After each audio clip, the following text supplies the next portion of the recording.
Hey everybody, sorry my computer's being crazy. That's all right. I've been trying to turn it on. It was just spinning a wheel, waiting. And then, anyways, now I'm here. I was worried it wasn't going to work. Um, Everybody all right? I know Julie's not. Julie must have already clocked out. No, can you guys hear me? Yeah, Yep. yeah, you're good. You're good. Hey, can I talk to y'all for just a minute? Not on the recording, and then we start recording after I'll talk to you for a second. Let me pause it real quick. I'm gonna pause the recording. Be going in and out, but she's still with us. I'm with you guys. Can you hear me? Okay, there you go. Yeah, we hear you. Gotcha. Yep. Okay. All right. So did you all hear what I said about what I emailed to you? Yeah, I think we heard pretty much 99% of it, because that second piece I think you said is what you're going to write your task 3 about. Yes. Yeah. So you sort of have it piecemeal, but hopefully by the end of this weekend, when I get back into town, I'll have everything like completely caught up. So that's my Fine. hope. Hey, given all that you've had going on, I'm pretty impressed you're as far along as you are. So. Most people would have bowed out, so Yeah. I mean, don't think I haven't thought about it. I think we probably all have one time or another. Mhm. Yeah, well, they lay it out. I mean, and they're pretty cool about when we're late getting stuff done, because they know we all have jobs and Yeah, I mean they're firm, but I think they're working with everybody. yeah, I think they're So what y'all think about case study number 2? Well, why don't you start us off, Jay? Why don't you start with your thoughts about what you think? Well, just like in a nutshell, I thought that it's great to try to empower your teachers and get a group of good teachers together, but to empower the rest of the staff. But there was no direction given from the administration at all. Yeah.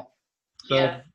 that was like that. That was it in a nutshell for me. It was like, hey, you guys are good. Go figure it out in your grade level teams, and that's not from what we've been learning how that needs to happen.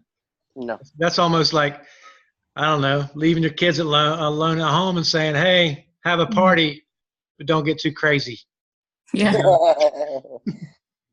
Yeah, I had the same thought. Like, I mean, it's great to empower your teacher leaders, but you miss the rest of your staff there. And like, Morale killer. yeah, I said maybe at the beginning having a full faculty meeting to kind of really discuss what the process is going to look like, so then they can understand and they've bought into the process as well. Yeah. in their little corners, and yeah, this is the way we've always done it, and this is the way it's going to be. I don't want anybody to look at my work, and there was no sense of camaraderie or collaboration that could have allowed for them to be able to develop into teacher leaders. There could have been the potential for this to be a really good thing had it been set up differently. Like Carrie had said, if they had started with a whole faculty meeting, here's the expectation, here's the timeline, here's why we want to do this, here are the benefits of this, and then it almost went into just, it could create divisiveness because the grade levels had different ideas, and third grade didn't really want to do it at all. So instead of bringing them together collaboratively, it just didn't go well. 3 weeks notice too. I said, wow, 3 weeks notice to be evaluated. What kind of teacher? What kind of teacher that's been teaching a long time needs a 3-week notice? Yeah. It was almost like the third grade team was like, hey, let's get a check in the box. We have no desire to improve instruction. Yeah. Right. Yeah. I felt like this was almost like a joke. Yeah, me too. So I was like, what? Yeah. So I mean, like, what are I don't have the questions in front of me, but I have the actual case study, but not the questions that come along with them. The first one was, what guidelines could Donna, the principal, have provided for the teachers prior to the grade level meetings? I think we covered that question, just kind of setting it up from the get-go, establish a timeline, explain exactly what is going on here. Yeah. Why are we doing this? What are we going to do? And what are musts like this? Yes. In your decision, you have free reign to make your plan, but these are the things that must be included in your process. Exactly. And that's exactly what I'm looking at my paper here, Matt, and that's exactly what I wrote in quotes were musts. And one of those musts needed to be consistency, and some reflection. I think that whole piece of reflection was just completely taken out of third grade. They're not reflect if nobody's really seeing it. Right. They're not getting anything out of that. Seem like the people that she thinks are her veterans may be her biggest problems. Yeah. Well, and I think like the idea of setting that, like what those expectations are, if what she was trying to do was to give them some autonomy, like there's a difference between autonomy and like free reign willy-nilly. And that's kind of where I felt like Right. Exactly. if they had autonomy means like, here are my expectations, here are our expectations, here's our school's vision, here's what our vision is going to be with this particular initiative, but we need to be able to work within those. But now you have autonomy as to be able to make that happen in the best way that's going to serve you and the students. Yeah, exactly. Yeah, I think it started good. I think like we've all been saying, the idea was great, but the execution and follow through was not. Yeah, it was a great idea. That's about it. Number 2, how could the teacher's final plans be effective for the instructional process?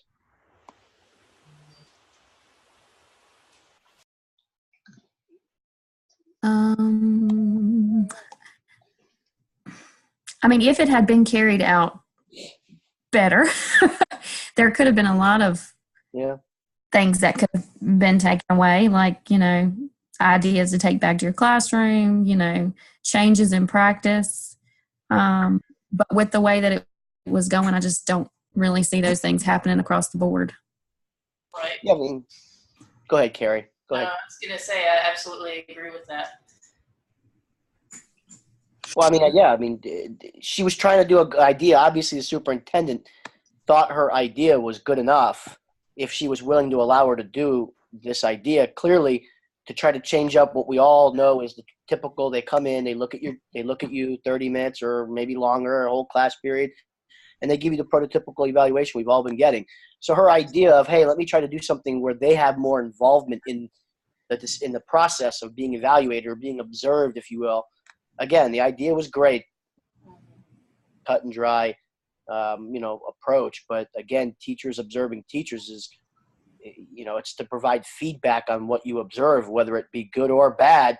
And, teachers we don't like being told, that we're not doing things or that we should be doing things better, especially if we're hearing it from other teachers.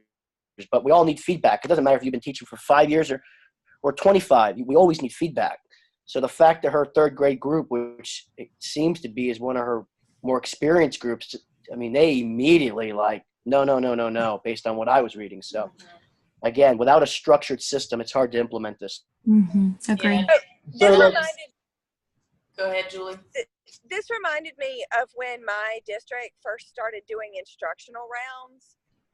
The newer teachers really bought into what that meant and the importance of that, and being able to have somebody come in and give structured feedback, but also be able to get ideas that could be shared, like best practices in action across the board.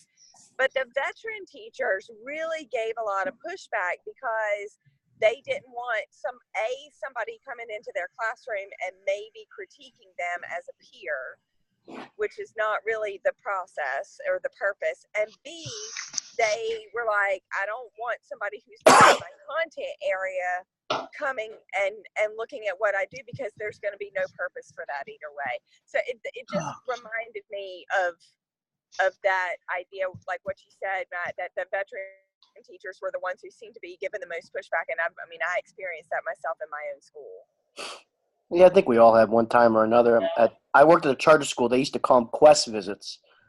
Other teachers would come from another charter school in the network, and they would spend a day evaluating. It was an awkward situation. I get that they were trying to do something outside of the box, but veteran teachers were very much so against it, especially if the teacher was in her 40s or 50s and had been teaching for 15 years or more, and the person who was coming in to evaluate them was like teaching for 4. It was almost as if this person has nothing to present that can make me better than what I am now. Yeah, it's like they take it so personally. Yeah. Yeah. It does become very personal. But if you look at, I don't know, this also sort of reminded me of, there's a lot of research out there about how to restructure how pre-service teachers are getting into the classroom more and doing more observations earlier and then more participation earlier and getting more feedback earlier and more consistently. And this seems like the research would push towards that, but the veteran teachers who are actually in the classroom are not really interested in having the change. Yeah, I agree. Yeah. She just needed, as the principal, she just needed to say, I don't care if you've been here teaching in this, it doesn't really matter your experience or not. This is what we're going to do, and this is what you have, like it or not. This is your options, or these are your options. I think she just gave way too much. She gave way too much freedom, maybe, to the process. And then, that's where this was for standard observations. It's not like just a walkthrough from Correct. way. So That's what I observed. How'd that even be? I mean, this does. That's what I'd say. It doesn't even seem like this would be real. I think this would be a great way to, not to give them so much free reign, but for walkthroughs, for peer evaluations, for a standard observation to not be performed by administration, I think I don't think that's ever going to happen. Yeah, and there were parts of it that made it sound like it was a standard observation, and yet there were other parts they were talking about we need to make sure that the teachers know this is not evaluative. They changed the wording. Not consistent. Yeah. I got a little, I was a little confused on that. And I was kind of confused on that second question. I think it just, when I kept reading it and looking back at the paper, it looked like it went, like the final thing was the third graders coming back with their new plan and the principal adding to it. What did she think was positive? What was one thing that you could do to improve? Well, again, I think, Kelly, you said it. I was reading the whole time, and I'm thinking, she's getting meetings with the superintendent. She's coming up with a plan that the superintendent's going to allow her to use in place of what has been the formal observation. And then towards the end, suddenly the wording is changing. And it's not an evaluation. It's an observation. They're observing what you're doing. It's like, whoa, wait a minute here. What are we doing? Is this really – or so again, that goes back to the gray area of structure. All right, let's take a look at number 3.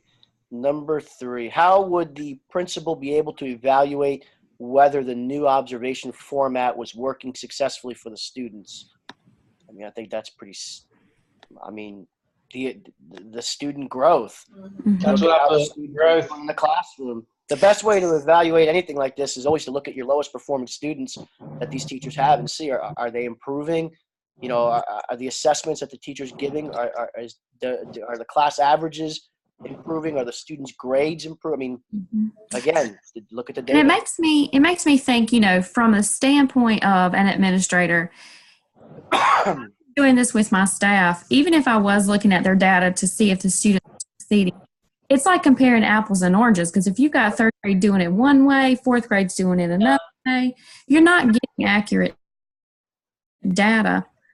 What exactly are you seeing that's helping the students improve? Because they're not doing the observations consistently from grade level to grade level. True. Maybe that data would be skewed if you did collect that data.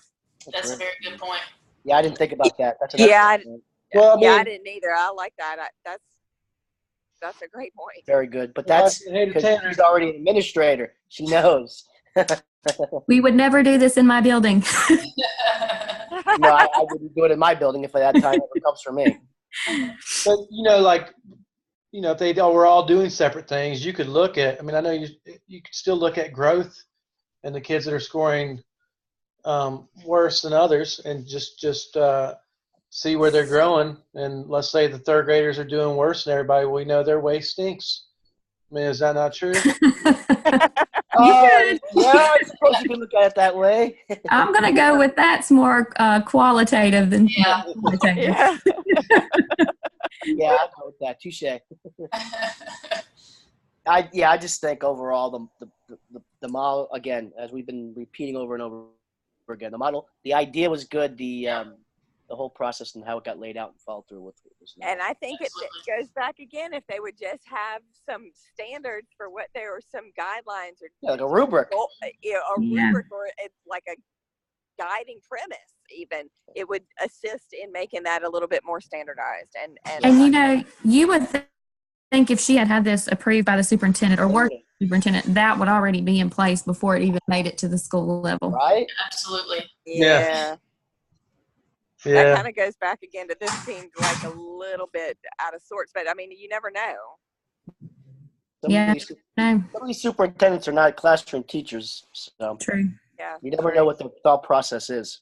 Yeah. True. And sometimes they have a lot of faith in school principals that if they come at them with an idea, they're under the assumption that the follow through will be there, So This could be a really good comedy movie.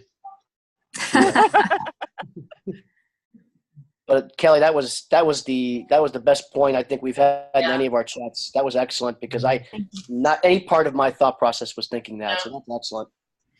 Being able to be in the administrative role while doing this program has been really beneficial. I'm sure. Really beneficial to me because it's like real life application and these 2 case studies, like here. I don't know. It just blows me away. I'm like, nah. Not so much. But it does make you look at it through a different lens. Yeah. The first case study, that guy was in a rock and a hard place, and he was doing the best he could. And he had some ideas. Some of it was in place, but on this one, it was like it started off real good, and it was like off the tracks, man. It was like, whoa. Yeah. Yeah. So, But I don't know that it even started off real good. It just started off with a good idea. It sounded good. well, maybe I'm being a little polite. All right, guys. Well, it's saying our That's it. Zoom time is almost up for our free Zoom session, and I'm not upgrading. Get some clothes on your kid. Yeah. He's got one of my shirts on now. He likes to. Both of them do that, but my oldest one is now so big that my shirts fit him, so he still needs to wear underwear. Julie, you need to go see a doctor. Trust me. I have to travel and start feeling better. Try to get some rest. Doctor, I have. The greatest thing is that I'm actually going to get to my hotel by 9:30, and I might get in the bed by 10 o'clock. Nice. Nice. I got to write some paper tonight. Dang it. I'm working on 3. My problem isn't getting it done. I spend so much time reading the verbiage. Sometimes I feel like they overword it, and I have to break it down mentally. It's crazy. Yeah. I've got a system where I do all my research and I organize my research, and then I organize it by part, and then I go through it and reference. And I just start typing. Yeah. I just start typing. Yeah. Yeah. I live in the land of the sticky notes on my research. Oh. Well, my office at home now definitely looks like that of a college kid again, so that's fun. You guys have a good night and a good rest of the week. Those that are supposed to be reviewing mine, I'm sorry it's not out there yet. It will be, and that's still my number 2. Like I said, my principal was out of town last week. I couldn't get a lot of the information with her she was on a mission trip with no cell phone service or anything. Wow. Fine. She is now back, and she has responded to an email, and I met with the assistant principal yesterday. So now, once I put my kids to bed, I'll be typing away. This is the goal. Have All fun. right. Good deal. All right. Y'all have a great rest of the week. Yep. All Y'all right. too. Y'all too. Feel better, Julie. Take care. Have a good Yeah. night. Guys, bye. Bye-bye. Bye, guys.